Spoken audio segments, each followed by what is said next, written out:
नमस्कार बंधुगण बंधु माने पवित्र रथयात्रा उपलक्षे मोर समस्त हार्दिक शुभेच्छा और शुभकामना। बंधु माने जदि आपणकर कन्या राशि होइते भिडियोटी को शेष पर्यंत निहाती देखंतु। कन्या राशि व्यक्ति विशेष मानक जीवन रे श्री गुंडीचा अर्थात रथयात्रा परठारु बदलिबाकु जाउछि। कारण ग्रह नक्षत्र चलन रे एक बहुत बड़ परिवर्तन हबाकु जाउछि। शुक्र बुध मंगल एवं सूर्यंकर राशि परिवर्तन हबाकु जाउछि, जहाद्वारा आपणक जीवन रे एक बड़ परिवर्तन हबाकु जाउछि। आपणक जीवन रे चलिथिबा समस्त दुख कष्ट अंत हबाकु जाउछि। पुनर्बार आपणक जीवन रे खुशी फेरिबाकु जाउछि। तेबे आसंतो जानिबा एही रथयात्रा परठारु आपणक जीवन रे केउ सबु परिवर्तन हबाकु जाउछि। तेबे बंधु माने भिडियोटे रे आगकु बढ़िबा पूर्वरु आपणकर कन्या राशि होइथाय तेबे भिडियोटी को लाइक करी चैनलटी को सब्सक्राइब करदेवे। कमेंट बॉक्स रे भक्तिर सहित जय श्री जगन्नाथ निश्चित लिखिबे। तो बंधु माने पूर्वरु आपणकर स्वास्थ्य अधिकांश भल रोथला कि खराब रोथला, धन जनित समस्या देखा जाउथला, प्रेम रे आपनको विफलता मिलुथला, प्रेम जीवन रे अनेक समस्या देखा जाउथला, आपण ऋण नैथिले किंतु ऋण सुझी पारि नथिले, ऋण करज भार आपणक उपरे बहुत बढ़ी जाइथिला, गृह परिवार रु खुशीर वातावरण जेमिति हजी जाइथिला, शिक्षा क्षेत्र रे मध्य आपणको अधिक समस्या देखा देउथिला, आपणक अଯଥା खर्चरे मध्य होउथिला, समाज रे मान सम्मान प्रतिष्ठा कमी जाइथिला, आपणकर जेते चेष्टा कले मध्य आपणको चाकरी प्राप्ति हेई पारु नथिला, संतान संपत्ति पाई आपण चिंतित रहिथिले एवं व्यापार वाणिज्य रे मध्य आपणको क्षतिर सामना करबाकू पड़ुथला। तेबे एई भली जहाँ भी सब समस्या रहिछि आपणक जीवन रे ताई रथयात्रा रे समाप्त हबाकू जाउछि। आपणक जीवन रे पुणी थरे खुशीर दिन फेरिबाकू जाउछि। आपणक जीवन रे नूतन सूर्य उदय हबाकू जाउछि। बंधु माने 7 जुलाई को आपणक श्री गुंडीचा दिन शुक्रंकर राशि परिवर्तन होउछि। शुक्र होउचंती धनर कारक ग्रह एवं शुक्र को महालक्ष्मी को स्वरूप बोली मना जाय थाए। शुक्र आपणकर दशम भाव रे थिले, सेठारे सेठी खराब स्थिति रे रहिथिले। शुक्र आपणक दशम भाव रे भल फल देई नथांती, सेथिपाई आपण जीवन रे धन जनित समस्या लागी रहिथिला। मात्र 7 जुलाई शुक्रवार दिन आपण एकादश भाव को चलन हेबे। एकादश भावटी इच्छा वृत्तिर भाव होइथाय, आपणकर लाभर स्थान होइथाय एवं मनस्कामना पुण्यर स्थान होइथाय। 7 जुलाई अर्थात श्री गुंडीचा परे आपणकर भाग्य बदलिबाकू जाउछि। आपण समस्त इच्छा पूर्ण हबाकू जाउछि। आपणकू आकस्मिक धन प्राप्ति हबाकू जाउछि। चारि दिगरु आपणकू लाभ प्राप्ति हेबाकू जाउछि एवं बुध मध्य आपणक एकादश भाव रे रहिछंती। बुध एवं शुक्र आपणक एकादश भाव रे लक्ष्मी नारायण रे जोग सृष्टि करिवे। तेबे एहा परे आपणक जीवन रे धन आसीबा आरंभ होई जिवो। चारि दिगरु आपणकू धन प्राप्ति हेबो। बुध एवं शुक्र एकादश भाव रे आपणक भाव रे पंचम भाव को देखुचंती, जहा फल रे शिक्षा क्षेत्र रे आपण बहुत उन्नति करि पारंती। कारण पंचम भावटी होइथाए शिक्षार भाव। एही समय रे आपण उच्च शिक्षा करि पारंती। शिक्षा क्षेत्र रे आपणकू बड़ डिसीजन नबाकू पड़िबो। आपण जहाँ भी डिसीजन नेबे आपणकू सेथिरे लाभ प्राप्त हेबो एवं आपणकर सेथिरे सफल मध्य हेबे। एवं जेउ दंपति माने संतानर कामना करबाकू चाहउछन्ती सेमानकू संतान मध्य प्राप्ति हेबो। पंचम भावटी होचन्ती शिक्षार भाव। आपण प्रेमर भाव एवं आपणकर संतानर भाव होइथाए। तो आपण जदि एही समय रे संतान पाई इच्छा करिसेंती तेबे आपणकर संतान प्राप्ति योग मध्य रहुछि। एही समय रे आपणको बड़ भाई भौणी मानक ठारू सहयोग प्राप्ति हेबो।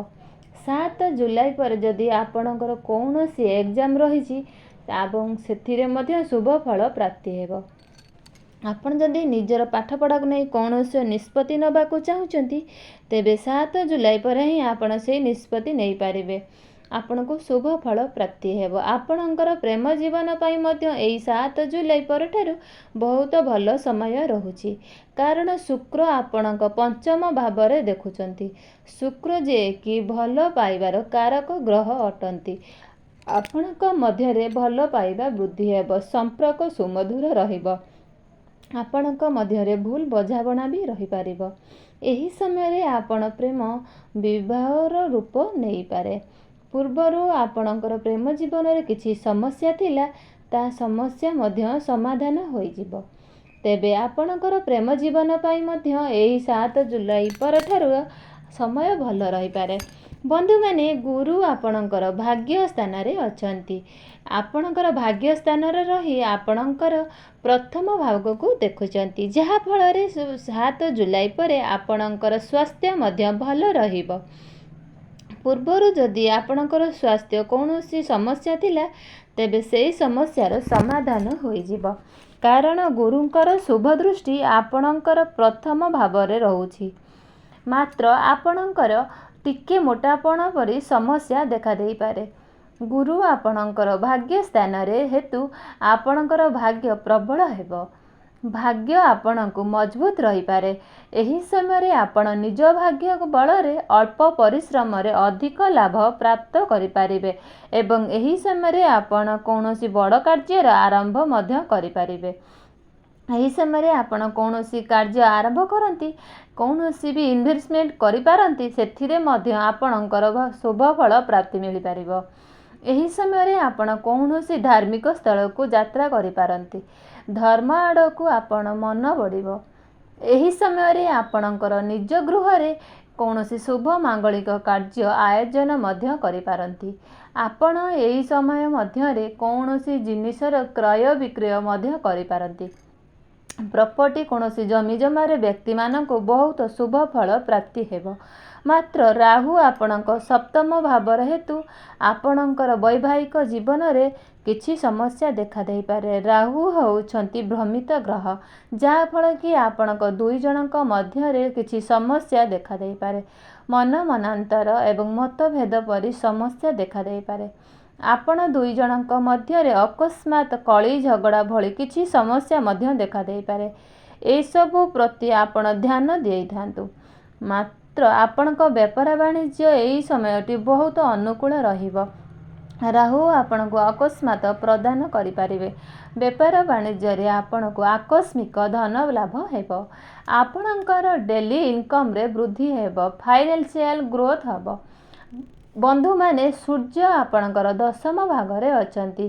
ଆପଣ କ୍ୟାରିୟର ଭାଗରେ ଅଛନ୍ତି, ଯାହାଫଳରେ ଆପଣଙ୍କର କ୍ୟାରିୟର ଏହି ସମୟରେ ବହୁତ ଭଲ ରହିବ।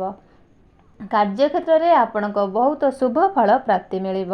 ସରକାରୀ କ୍ଷେତ୍ରରେ ଚାକରି କରୁଥିବା ବ୍ୟକ୍ତିମାନଙ୍କୁ ବହୁତ ଅଧିକ ସଫଳତା ପ୍ରାପ୍ତି ହେବ। ଆପଣଙ୍କର ପ୍ରମୋସନର ଯୋଗ ମଧ୍ୟ ଦେଖାଯାଉଛି। ଯେଉଁମାନଙ୍କର ଯୋଗ୍ୟତା ସତ୍ତ୍ୱେ ମଧ୍ୟ ଚାକିରି ମିଳିପାରୁନାହିଁ, ସେମାନଙ୍କୁ ଚାକିରି ମିଳିଯିବାର ଯୋଗ ସୃଷ୍ଟି ହେବାକୁ ଯାଉଛି। ସମସ୍ତଙ୍କ କାର୍ଯ୍ୟଗୁଡ଼ିକ ଆପଣଙ୍କର ସୁରୁଖୁରୁରେ ହୋଇଯିବ। କାମ କାର୍ଯ୍ୟରେ ଆପଣଙ୍କର ମନ ଲାଗିବ, ଯାହାଫଳରେ ଆପଣଙ୍କ କର୍ମକ୍ଷେତ୍ରରେ ବହୁତ ଉନ୍ନତି କରିପାରିବେ। 13 ଜୁଲାଇକୁ ମଙ୍ଗଳ ମଧ୍ୟ ଆପଣଙ୍କ ଭାଗ୍ୟ ଭାବକୁ ଯିବେ, ଯାହାଫଳରେ ଆପଣଙ୍କର ଏହି ସମୟରେ ଭାଗ୍ୟ ବହୁତ ଭଲ ରହିବ। ଆପଣ ଯାହା ବି କିଛି କରିବାକୁ ଚାହୁଁଛନ୍ତି, ତାହା ମଧ୍ୟ ଆପଣ ନିଶ୍ଚିତ କରନ୍ତୁ, କାରଣ ସେଥିରେ ଆପଣଙ୍କୁ ନିଶ୍ଚିତ ରୂପରେ ସଫଳତା ପ୍ରାପ୍ତି ମିଳିବ। ଶୁକ୍ର ଆପଣଙ୍କର ଚତୁର୍ଥ ଭାବରେ ଦେଖୁଛନ୍ତି, ଯାହାଫଳରେ ଆପଣଙ୍କୁ ମାଆଙ୍କର ସୁଖ ପ୍ରାପ୍ତି ହେବ। ଆପଣ କୌଣସି ଜମିଜମା ଯାନବାହନ କିଣିବାକୁ ଚାହୁଁଛନ୍ତି, ମନ ବଳାଇ ବି ପାରନ୍ତି। ଶନି ଆପଣଙ୍କର ଷଷ୍ଠ ଭାଗରେ ଅଛନ୍ତି, ତ ଏହି ସମୟରେ ଯଦି ଆପଣ ଚାହିଁବେ ଋଣ ନେଇପାରିବେ, ଋଣ ବି ଦେଇ ମଧ୍ୟ ପାରିବେ। ଯଦି ଆପଣ କୋର୍ଟ କଚେରୀର କୌଣସି ମାମଲା ରହିଛି, ତେବେ ଏହା ଆପଣଙ୍କର ସପକ୍ଷ ପରେ ଯାଇପାରେ। ଆପଣଙ୍କର ବିଦେଶ ଯାତ୍ରା ମଧ୍ୟ ଯୋଗ ବନୁଅଛି। ଆପଣ ଦୂରଯାତ୍ରା ମଧ୍ୟ କରିପାରନ୍ତି। ବିଦେଶରେ ରହି କାର୍ଯ୍ୟ କରୁଥିବା ବ୍ୟକ୍ତିମାନଙ୍କ ପାଇଁ ଏହି ସମୟଟି ବହୁତ ଶୁଭ ରହିଛି। ତେବେ ବନ୍ଧୁମାନେ ସବୁ ଦିଗରୁ ଦେଖିବାକୁ ଗଲେ କନ୍ୟା ରାଶିର ବ୍ୟକ୍ତିମାନଙ୍କ ବିଶେଷ ପାଇଁ ଏହି ଶ୍ରୀଗୁଣ୍ଡିଚା ପରଠାରୁ ଅତ୍ୟନ୍ତ ଶୁଭ ରହିଛି। ଆପଣଙ୍କର ଜୀବନରେ ସୁଖ ଆସିବାକୁ ଯାଉଛି, ଯାହାଫଳରେ ଆପଣଙ୍କ ଜୀବନରେ କୌଣସି ଚାଲିଥିବା ସମସ୍ୟା ଅନ୍ତ ହେବାକୁ ଯାଉଛି। ତେବେ ବନ୍ଧୁମାନେ, ଆପଣମାନଙ୍କୁ ମୋର ଭିଡ଼ିଓଟି ଭଲ ଲାଗିଥାଏ ଭିଡ଼ିଓଟିକୁ ଲାଇକ୍ କରି ଚ୍ୟାନେଲଟିକୁ ସବସ୍କ୍ରାଇବ୍ କରିଦେବେ। କମେଣ୍ଟ ବକ୍ସରେ ଭକ୍ତିର ସହିତ ଜୟ ଶ୍ରୀ ଜଗନ୍ନାଥ ନିଶ୍ଚିତ ଲେଖିବେ। ତେବେ ବନ୍ଧୁମାନେ, ଏବେ ମୁଁ ରହିଲି, ନମସ୍କାର।